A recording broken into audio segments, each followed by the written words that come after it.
Cábala.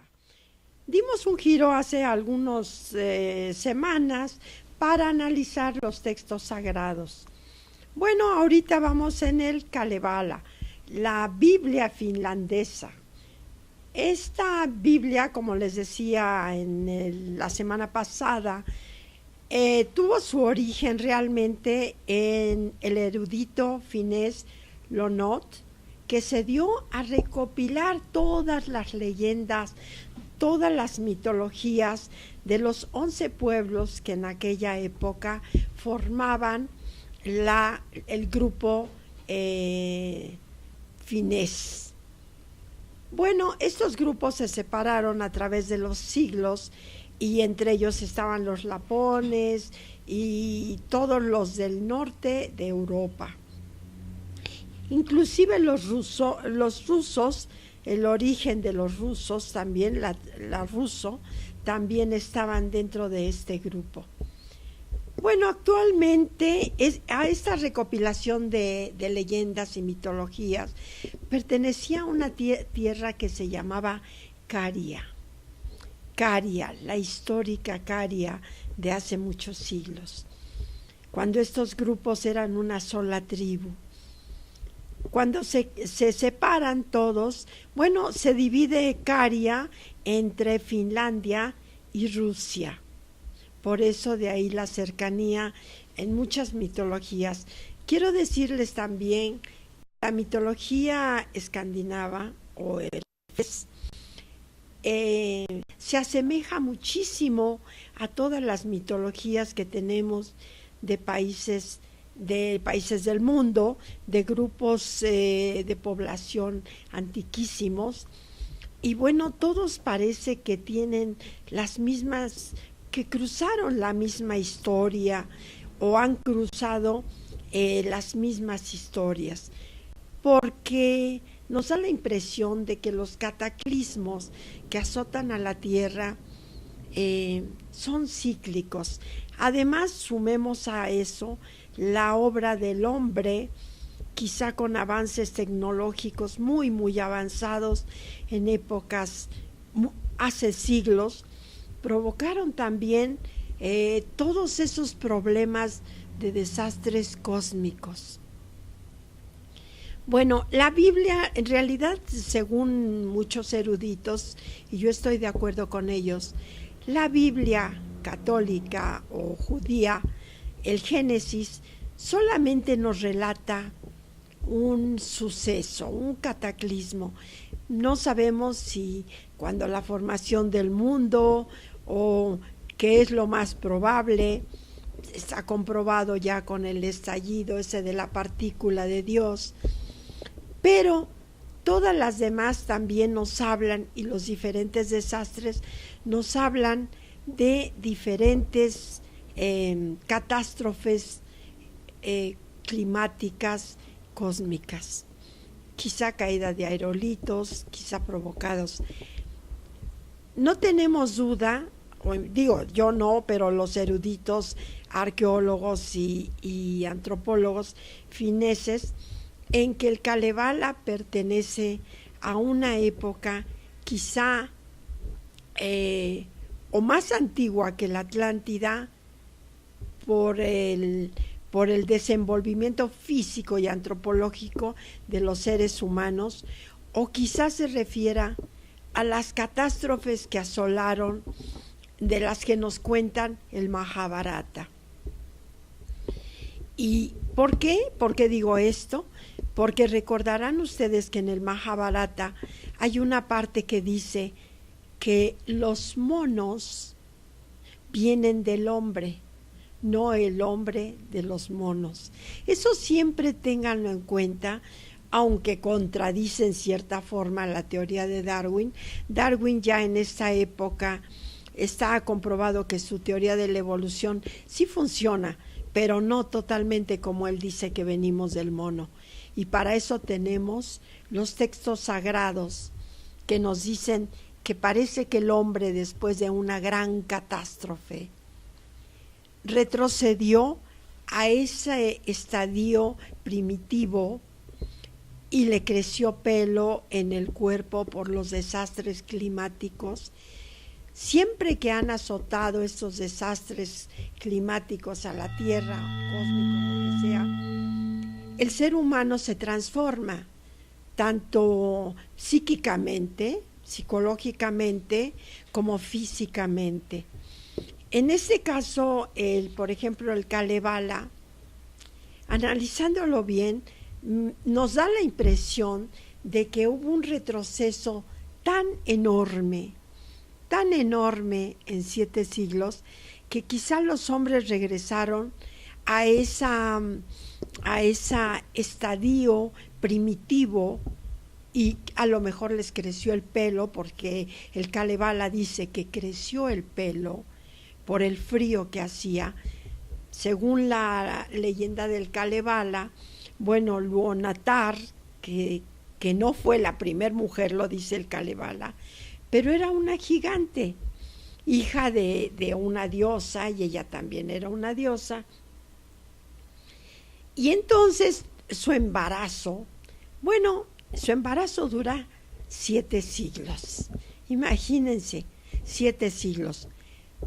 Los eruditos que han analizado el Kalevala lo han hecho no como un estudio histórico del pueblo finlandés, sino en un sentido comparativo a todas las mitologías del mundo, para descubrir el acontecer del planeta.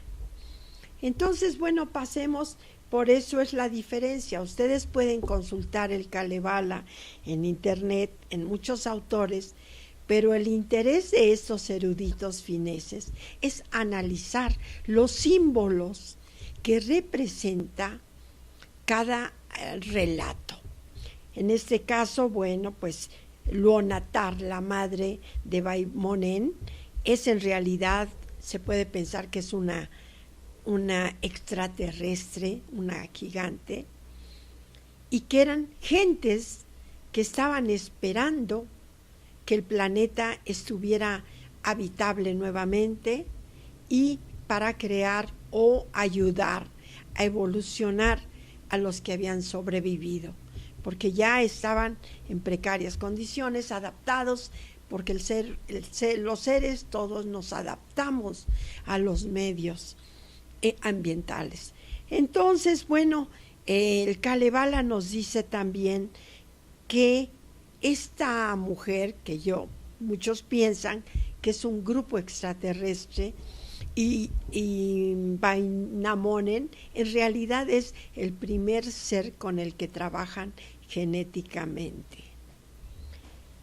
Y de ahí empieza el trabajo de mutación genética para volver a los hombres a como eran los dioses.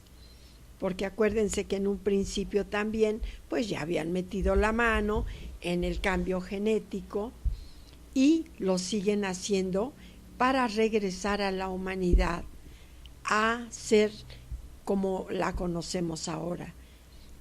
Muchos piensan, y yo estoy de acuerdo, en que esos ángeles, esos vigilantes que están siempre sobre nosotros, que nos dan libre albedrío de actuar, pero cuando el hombre en su brutalidad se extralimita, pues ellos están para ayudarnos, porque ellos no quieren que nos destruyamos por completo, porque finalmente somos sus creaciones. Bueno, entonces, estamos de acuerdo con el doctor Frederick L. Bayon y con muchos eruditos e investigaciones en que el Génesis de la Biblia en realidad explica la recuperación del planeta y su acondicionamiento tras uno de los varios cataclismos, como les venía diciendo. Nosotros pensamos también que es un cataclismo antiquísimo, porque ya tenemos datos más fijos sobre hace, como el Mahabharata dice, 60 millones de años. Luego encontramos por ahí otros relatos que nos hablan de una civilización de hace 22,000 años. Y ya más cercana a nosotros, estamos hablando de Atlántida, la Atlántida de Platón, que no tenía por qué haber inventado nada, porque eran personas honestas, y no tenían que haber para qué inventar. Lo que querían era transmitir para que el hombre actual estuviese preparado de muchas maneras y desarrollar su potencial mental para estar preparado en caso de un cambio, así como no provocar esos desastres ecológicos. Permítanme leerles un relato que está en el Kalevala y que nos da las pistas para situar el cataclismo. ¿O qué pasó después del cataclismo? Más bien, ¿cómo pudo haber cambiado el planeta? Dice, el planeta quedó envuelto en una nube de polvo y agua condensada provenientes de la evaporación rápida de los mares por el calor generado de las explosiones cataclísmicas y por la polución levantada como consecuencia de ese mismo fenómeno cuando ocurrió en zonas terrestres. Esta capa aislante impidió que los rayos del sol llegaran hasta la corteza terrestre, con lo que el ciclo vital humano se vio inmediatamente interrumpido. Bueno, si tenemos en cuenta que el 99.7% del calor que recibimos procede del sol y la Tierra solo nos genera el 0.3%. Cuando hay una catástrofe, pues la capa exterior de la atmósfera se cierra totalmente y al no recibir el sol empieza el frío, el congelamiento y ahí las edades congeladas del planeta, quizá provocadas inclusive por estos mismos desastres.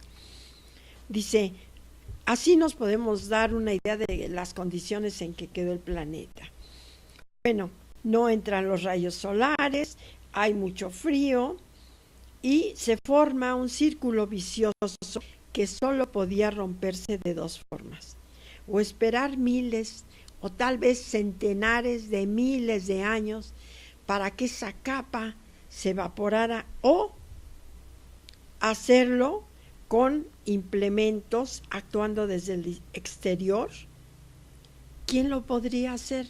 Pues solamente nuestros hermanos mayores, nuestros hermanos rompiendo la capa exterior del calor del sol, empezaría a derretir la capa helada de la tierra y el mundo comenzaría a licuarse.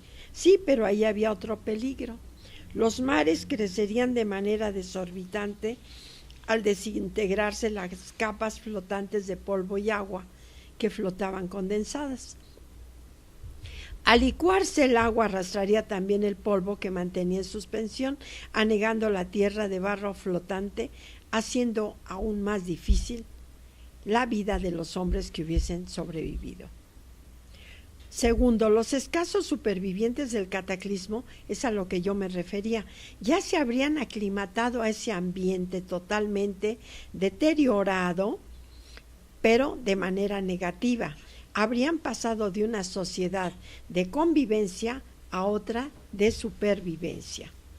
Bueno, volvamos atrás. Tal vez en las segundas o terceras generaciones posteriores al desastre, los mayores tratarían de explicar a los hijos o a los nietos las condiciones de vida que antaño se llevaban, quizá para que conservaran el recuerdo de aquella civilización, a fin de regresar a ella cuando las condiciones ambientales lo permitieran. Pero fíjense, pasadas generaciones, ¿qué es lo que ha pasado? El recuerdo se fue diluyendo y se fueron convirtiendo en relatos de leyenda sin significado práctico. Como un cuento, nada más, como un cuento. Bueno, en los cuentos también tenemos escondidos muchísimos relatos de comportamientos morales también, que los leemos como cuento, pero en realidad tienen un significado. Entonces ya no había un sentido práctico para estos relatos, y las generaciones que iban naciendo en un mundo tan distinto, coinciden en un mundo tan distinto, pues ya no les importaba. Era pues como nosotros, oímos el Kalevala, oímos el Mahabharata, las naves que vuelan y todo. Ah, pero son mitos, son leyendas. No, son relatos que quedaron de civilizaciones que existieron en el planeta. Bueno, lo que hicieron entonces nuestros hermanos mayores, o los ángeles, o Dios mismo, quizá con mil ingenios aún hoy desconocidos, en sus propias naves pudieron provocar corrientes de aire de dentro de la cortina para que penetrara la luz solar. Y dice el Kalevala, aquí dice, el tiempo había nacido, el tiempo nació al hacerlo la primera criatura. Y ella, o sea, Luonotar, no lo era. Fíjense, eso nos habla exactamente de que Génesis y Kalevala, pues, aunque hablan de catástrofes y todo, no son exactamente la misma. Bueno, ya les había explicado los 7 siglos de embarazo de Luonotar, que en realidad ha de haber sido el tiempo que tardaron en limpiar el planeta. Bueno, después de analizar el Kalevala nos damos cuenta de que el texto finés nos habla de celestes, porque ¿quién pudo haber limpiado el planeta? Además, hay que recordar también que en la Biblia católica o judía, nuestros primeros padres, profetas, hasta los antidiluvianos, parece que trataban con los hijos de Dios, o llegaban, hablaban con ellos. A Esdras le hicieron escribir, a Enoc se lo llevaron a viajar, lo traían de arriba abajo. Y bueno, a Abraham también le tocó, ya que es posdiluviano, le tocó también, ¿no? Que llegan los ángeles y le dice a su mujer Sara, oye, prepárate la mesa, que ahí vienen enviados de Dios, prepárate algo de comer. Y le van a decir que va a ser el padre de muchas naciones, cuando ya tenía casi 100 años. Entonces eso quiere decir que el contacto con estos celestes pues era continuo, ¿no? Ahora ya no lo es tanto, o no lo percibimos, o no nos damos cuenta, o nos han dejado un poco de lado. Todo nos corrobora, por ejemplo, el Kalevala nos corrobora porque dice que fue muy difícil para la gente adaptarse al cambio, tuvieron que pasar siglos porque ellos ya habían retrocedido muchísimo. Pues sí, a lo mejor ya habían retrocedido a la situación de monos, les había crecido el pelo, pues había frío, el cuerpo físico se adapta al ambiente para sobrevivir. Bueno, dice después que después de mucho luchar rompieron la capa, apareció el sol, la luna y los astros, que muchas generaciones no los conocían. Dice, parte de su organismo había ido evolucionando, pero anímicamente seguía dispuesto a cambiar si a ello añadimos el cuidado que los celestes podían poner a disposición de la especie humana mientras duraron los trabajos de recuperación del planeta. Creemos que el cambio, aunque largo, no debió ser muy duro para aquellos supervivientes, porque siempre han tratado de que prevalezca la raza humana. Bueno, lo dejamos hasta aquí, pero quiero hacerles notar la similitud del Kalevala con los desastres cósmicos que el planeta Tierra tiene, y que debemos de releer el Mahabharata, el Kalevala, y mirarlo con otros ojos distintos, aprendiendo de todo lo que nos dicen y tratando de encontrar las claves realmente de lo que nos quieren decir. No son cuentos, no son leyendas, son relatos que nos dejan los antiguos habitantes del planeta de quién sabe cuántas humanidades. Es todo por hoy. El martes próximo nos veremos. Les agradezco mucho su atención y en el árbol de Alicia pueden comentarme lo que deseen o preguntarme. Los invito a leer los textos antiguos y que Dios los bendiga y los cuide cada semana, cada mes y cada año. Hasta pronto.